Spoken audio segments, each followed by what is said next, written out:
بسم اللہ الرحمن الرحیم، الحق المبین۔ اگلا جو ہمارے پاس ٹاپک ہے وہ ہے مفتیان دیوبند بھی اپنے اکابر علماء دیوبند کی عبارات متنازعہ کو عبارات کفریہ سمجھتے ہیں۔ ہم جو ٹاپک پڑھ رہے تھے وہ ٹاپک یہ تھا کہ اصل میں مسلمانوں کو کافر کہتا کون ہے؟ کیا اہل سنت والجماعت ایسے ہیں کہ انہوں نے اپنے اندر جو ہے وہ ایک مشین لگا لیا کہ ہر ایک پر کفر کا فتویٰ صادر کرنا شروع کر دیتے ہیں؟ یعنی اصل میں کیا اہل سنت والجماعت نے باقی سب جماعتوں کو کافر کہا ہے یا نہیں کہا؟ تو اسی چیز کی آگے جو ہے یہ ڈیٹیل ہے جس میں مزید ٹاپکس آ رہے ہیں۔ تو اصل میں یہ جو آپ آج ٹاپک پڑھیں گے نا، اس کے بیچ میں ہم نے کیا پڑھنا ہے کہ دیکھیں جو دیوبند حضرات ہیں نا، کیونکہ ہم یہاں پر اس رسالے میں زیادہ تر جو ہے وہ دیوبندیوں کے عقائد کو جو ہے وہ پڑھ رہے ہیں۔ وہابی بھی اور دیوبندی آلموسٹ تقریباً ایک جیسے ہیں، لیکن یہ کہ یہاں پر ہم لوگ دیوبندیوں کے جو عقائد وغیرہ ہیں ان کو تفصیلی طور پر یہاں پر ذکر کیا گیا۔ تو دیوبند حضرات کے جو عقائد ہیں نا، ان میں یہ ہے کہ وہ بھی اگر دیکھا جائے نا کہ اگر ان کے بڑے بڑے جو لوگ ہیں، جو بڑے بڑے ان کے عالم ہیں، بڑے بڑے جو ان کے پیشوا ہیں، اگر انہی کی وہی عبارات جن کو اہل سنت یا جماعت والے کفر کی حد تک قرار دیتے ہیں، تو اصل میں ان کے نزدیک بھی یہ کفر ہے، ٹھیک ہے۔ لیکن وہ کیا ہے، کیونکہ ان کو یہ پتہ ہے کہ یہ ان کے اپنے بڑے عالموں نے یہ باتیں کہی ہوئی ہیں، اس وجہ سے وہ ان چیزوں کو مانتے نہیں ہیں، اور وہ یہ کہتے ہیں کہ نہیں، اگر چونکہ وہ انہوں نے اس چیز کو مان لیا تو گویا ان کا عقیدہ جو ہے وہ مشتبہ ہو جائے گا، اس میں شک پیدا ہو جائے گا، تو اس وجہ سے وہ اپنے جو بڑے عالم ہیں، جو بڑے پیشوا ہیں، ان کی عبارات کفریہ کو کفریہ قرار نہیں دیتے، فتوے نہیں دیتے۔ لیکن کیا ہوتا ہے کہ اگر ان کے سامنے کوئی ایک بات، چاہے وہ ان کے اپنے عالم نے ہی اس طرح کی عبارت کہی بھی ہو نا، وہ عبارت بغیر نام کے، یعنی ان کو یہ نہ بتایا جائے کہ یہ تمہارے بڑے پیشوا نے یا تمہارے عالم نے یہ بات کہی ہے، اور ان کے سامنے آپ سمپل وہ عبارت لے کر چلے جائیں اور انہیں کہیں کہ بھئی کسی شخص نے یہ عبارت بولی ہے تو آپ اس کے بارے میں کیا فتویٰ دیتے ہیں، تو وہاں پر وہ کفر کا فتویٰ لگا دیتے ہیں کہ ٹھیک ہے کہ یہ جو عبارت ہے یہ غلط ہے، اس کے بیچ میں جو ہے وہ کفر کا معنی نکلتا ہے۔ اور اگر ان کو بعد میں یہ بتایا جائے کہ بھئی یہ تو تمہارے اپنے عالم، تمہارے پیشوا کی عبارت تھی، تو پھر کہتے ہیں کہ ان کے پاس جو ہے وہ شرمندگی اور سکوت کے علاوہ، یعنی خاموشی کے علاوہ اور کچھ بھی نہیں ہوتا۔ اب انہی کا جو اپنا ایک شخص ہے نا، جو ہے دیوبندی کا عقیدہ رکھنے والا تھا، لیکن وہ بعد میں مودودی صاحب جو ہے نا ان کی یعنی مودودیت میں چلا گیا تھا۔ اب مودودی صاحب کون ہے؟ وہ بھی ہے تو جماعت اسلامی سے ان کا تعلق تھا، لیکن انہوں نے بھی صحابہ کرام اور حضور پاک صلی اللہ علیہ وسلم کی شان میں جو ہے بہت زیادہ گستاخیاں کی تھیں، تو یہ نا دیوبندیوں کے عقیدے سے نکل کر مودودیت کی طرف چلا گیا۔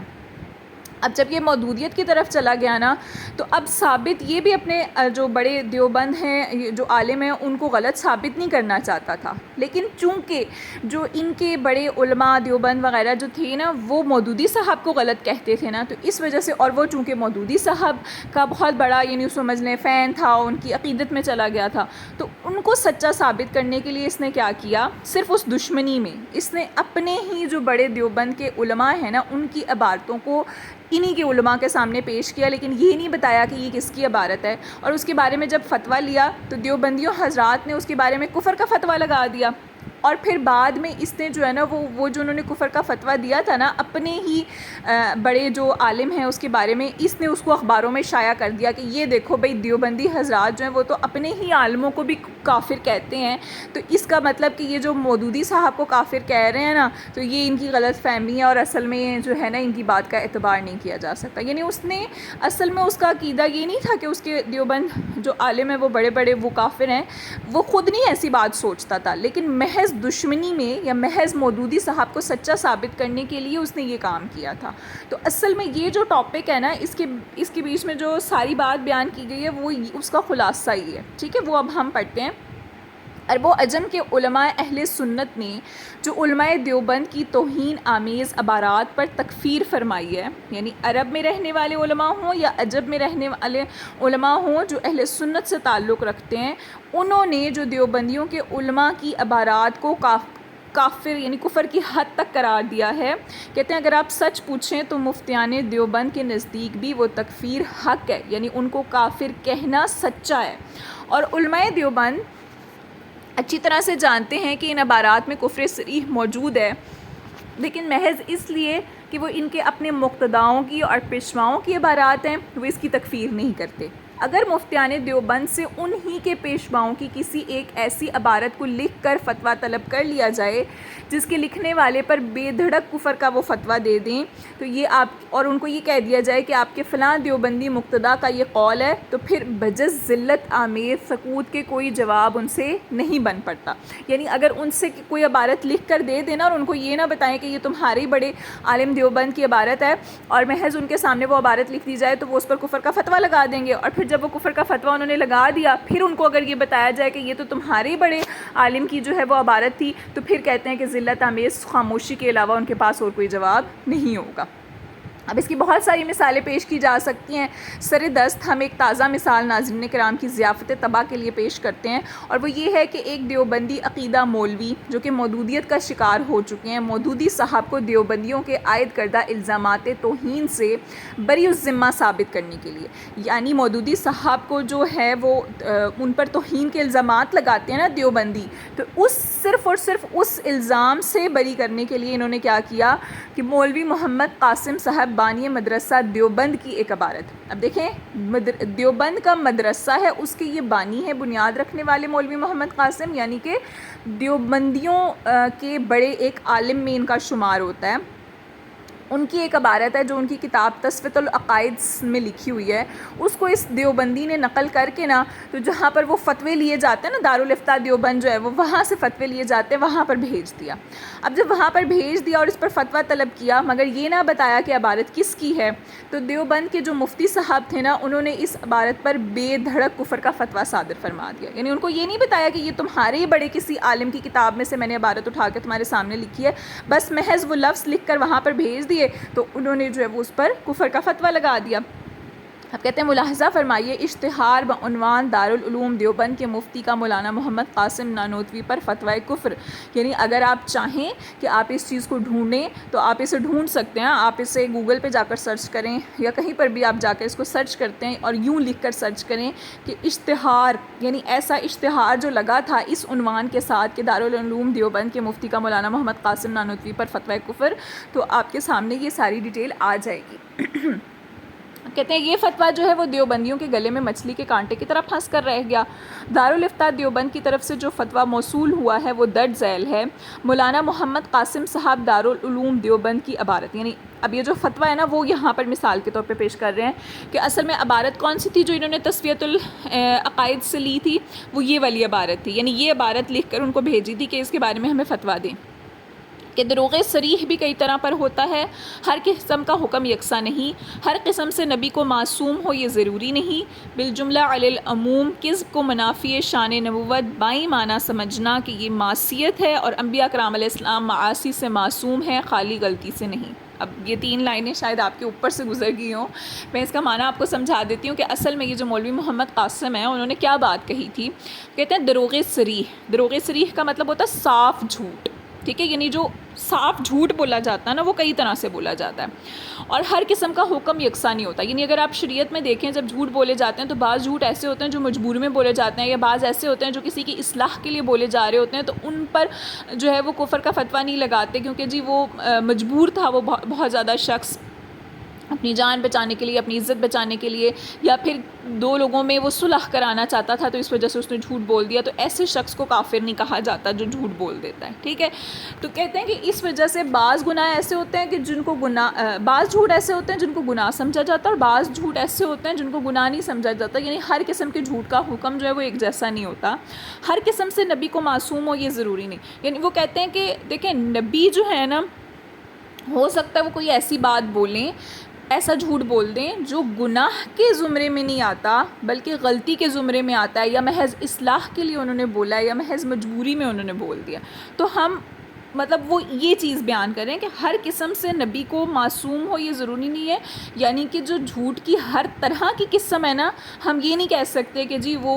ہر طرح کی قسم سے نبی جو ہیں وہ محفوظ ہوں گے، ایسا کوئی جھوٹ نہیں بولیں گے. یعنی نعوذ باللہ کہ یہ انبیاء کی شان میں گستاخی کر رہا ہے. وہ یہ کہہ رہا ہے کہ انبیاء بھی جھوٹ بول لیتے ہیں، لیکن ہاں یہ ہوتا ہے کہ وہ جو جھوٹ بولتے ہیں نا وہ گناہ کی حد والے نہیں ہوتے. یہ وہ اصل میں کہنا چاہ رہا ہے. اچھا کہتے ہیں ضروری نہیں بالجملہ علی العموم کذب کو منافی شان نبوت بائیں معنی سمجھنا. اس کا مطلب کیا ہے کہ جو عام طور پر جو جھوٹ ہے نا اس کو نبوت کی شان کے خلاف سمجھنا، یعنی عام جھوٹ جو ہے اس کو جو ہے وہ نبیوں کی شان کے خلاف سمجھنا اس معنی میں کہ یہ گناہ ہوگا. یعنی کوئی بھی قسم کا جو جھوٹ ہے نا، ہر طرح کا جو جھوٹ ہے، عام جو جھوٹ ہے، یعنی جو کفر کی حد تک نہیں جاتا یا جو گناہ کی حد تک نہیں جاتا، اس کو جو ہے نا وہ نبیوں کی شان کے خلاف اس معنی میں سمجھنا کہ جی اگر ایسا ہو گیا تو یہ گناہ سرزد ہو جائے گا. یہ اصل میں وہ کہتے ہیں یہ چیز نہیں ہے. ٹھیک ہے. اور انبیاء کرام علیہ السلام معاصی سے معصوم ہیں، خالی غلطی سے نہیں. یعنی یہ آپ سوچیں کہ وہ یہ کیا اصل میں بات کیا کہہ رہا ہے، اس بات کا خلاصہ کیا ہے. وہ یہ کہتا ہے کہ بہت طرح کے جھوٹ ہوتے ہیں، تو جو انبیاء کرام علیہ السلام ہوتے ہیں نا وہ ایسے جھوٹ نہیں بولتے جو گناہ کے درجے میں جاتے ہیں، لیکن ایسے جھوٹ ان سے سرزد ہو جاتے ہیں جو خالی غلطی کے حکم میں ہم جن کو لیتے ہیں، یعنی جن جھوٹوں کو ہم لوگ جو ہے نا وہ اصلاح کے لیے یا مجبوری کے لیے یا عام حالات میں جو ہے وہ استعمال کیا جاتا ہے، جو کفر کی حد تک یا گناہ کی حد تک نہیں جاتے. تو ایسے گناہ جو ہے نا، یعنی ایسے جو جھوٹ ہے نا وہ انبیاء سے بھی سرزد ہو جاتے ہوتے ہیں. تو اس بارے میں یہ نہ سوچا جائے کہ انبیاء کرام علیہ السلام جو ہے وہ جھوٹ سے بالکل ہی پاک ہیں. تو اصل میں وہ معصیت سے پاک ہیں، یعنی گناہ سے پاک ہیں، لیکن غلطیوں سے پاک نہیں ہیں. یہ اس کا کہنے کا مقصد ہے، نعوذ باللہ. اچھا اب اس عبارت کو لکھ کر دیوبندیوں کے جو ہے جہاں پر فتوے دیے جاتے ہیں وہاں پر اس شخص نے بھیج دیا، دیوبندی نے ہی بھیجا. ٹھیک ہے.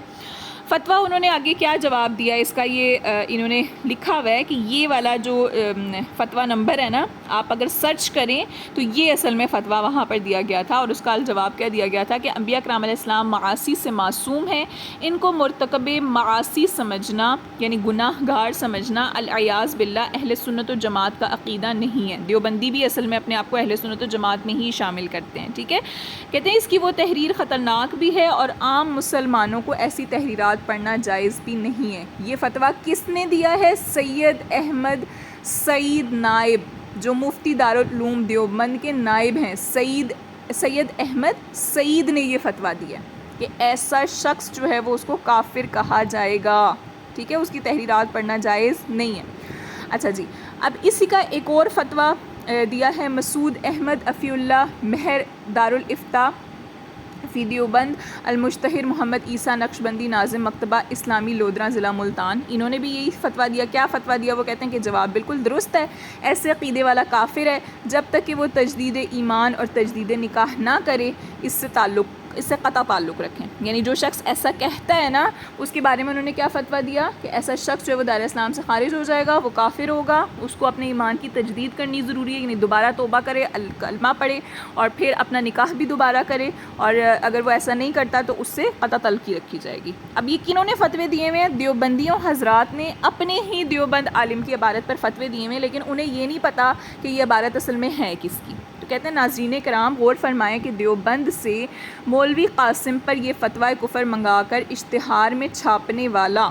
مولوی محمد قاسم نانوتوی اور اکابر علماء دیوبند کا معتقد ہے اور ان کو اپنا مقتدا اور پیشوا ماننے والا ہے. یعنی جس نے اس کا اشتہار لگایا ہے نا مولوی قاسم صاحب کی عبارت پر یہ فتویٰ منگوا کر جس نے یہ اشتہار لگایا ہے وہ اصل میں خود بھی مولوی محمد قاسم دیوبندی کو مانتا ہے،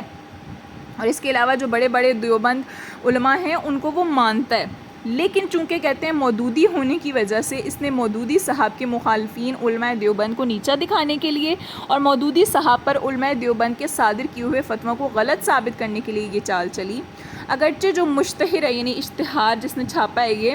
دیوبندی العقیدہ ہونے کی وجہ سے وہ مولوی محمد قاسم صاحب نانوتوی بانی مدرسہ دیوبند پر مفتی دیوبند کے اس فتوی کفر کو صحیح تسلیم نہیں کرتا. یعنی وہ ہے تو دیوبندی نا، تو وہ اس فتوے کو صحیح نہیں مانتا، لیکن محض اس نے یہ فتویٰ آگے شائع کیوں کیا کہ دیکھو ہمارے اپنے دیوبندی اپنے ہی عالموں کو بھی کافر کہتے ہیں اور مودودی صاحب کو بھی کافر کہتے ہیں، تاکہ لوگوں کے سامنے جو ہے نا وہ یہ شک پیدا ہو جائے کہ نہیں یہ تو ہر ایک پر ہی کفر کا فتویٰ لگا دیتے ہیں، تو اس کا مطلب کہ مودودی صاحب کافر نہیں ہے. وہ اصل میں اس نے اس وجہ سے یہ چال چلی ہے. کہتے ہیں لیکن ہمارے ناظرین کرام پر اس فتویٰ کو پڑھ کر یہ حقیقت بخوبی واضح ہو گئی ہوگی کہ مفتیان دیوبند کی نظر میں علماء دیوبند کی جو عبارات کفریہ ہیں وہ یقیناً کفریہ ہیں، لیکن چونکہ وہ ان کے اپنے مقتدا ہیں اور اپنے ان کے پیشوا ہیں، اس لیے ان کی عبارات کے سامنے وہ خدا اور رسول کے احکامات کی کچھ وقت ان کے سامنے نہیں ہے. یعنی خدا اور رسول کا اصل میں حکم کیا ہے کہ جو ایسے الفاظ کہے گا ظاہر سی بات ہے وہ تو کافر ہو جائے گا نا. تو خدا اور رسول کے احکامات کو نہیں مان رہے، بلکہ صرف محض یہ سوچ رہے ہیں کہ نہیں جی ہمارے مقتداؤں کو یا ہمارے پیشواؤں کو کوئی غلط نہ کہہ دے. تو اس وجہ سے ان کی جو کفری عبارات ہیں ان کو بھی درست قرار دیتے ہیں، ان میں تعویلیں کرنا شروع کر دیتے ہیں. جیسے کہ ہم نے پہلے یہ چیزیں پڑھی کہ وہ جی کہتے ہیں کہ نہیں جی وہ ایسے واقعے کے مطابق انہوں نے بات کہی تھی، یا انہوں نے ان کی ایسی نیت نہیں تھی، یا ان کے جو ہے وہ ایسے الفاظ نہیں تھے جو محاورے میں ان کا معنی یہ نہیں نکلتا تھا، ایسے ویسے، یعنی اس طرح کی تعویلیں کرنا وہ شروع کر دیتے ہیں. اب کہتے ہیں اہل سنت پر پیر پرستی کا الزام لگانے والے ذرا اپنے گریبانوں میں منہ ڈال کر دیکھیں کہ اس سے بڑھ کر بھی کوئی پیر پرستی ہو سکتی ہے کہ خدا اور رسول سے بڑھ کر بھی اپنے پیروں اور پیشواؤں کو بڑھا دیا جائے. تو کہتے ہیں اہل انصاف کے نزدیک فی زمانہ یہی لوگ آیت کریمہ اتخذو کہ انہوں نے بنا لیا احبارہم اپنے احبار کو یعنی اپنے عالموں کو، ورہبانہم اور اپنے پیشواؤں کو، اربابن رب من دون اللہ اللہ کے سوا سے. اصل میں اس آیت کی یہ صحیح مصداق ہیں. کیوں؟ کیونکہ اپنے پیشواؤں کو اور اپنے جو عالم ہیں ان کو غلط نہیں کہہ رہے، حالانکہ ان کی عبارات جو ہیں وہ کفر کی حد تک جاتی ہیں، پھر بھی ان پر کفر کا فتویٰ نہیں لگاتے اور اللہ اور اس کے رسول کے احکام کی نافرمانی کرتے ہیں.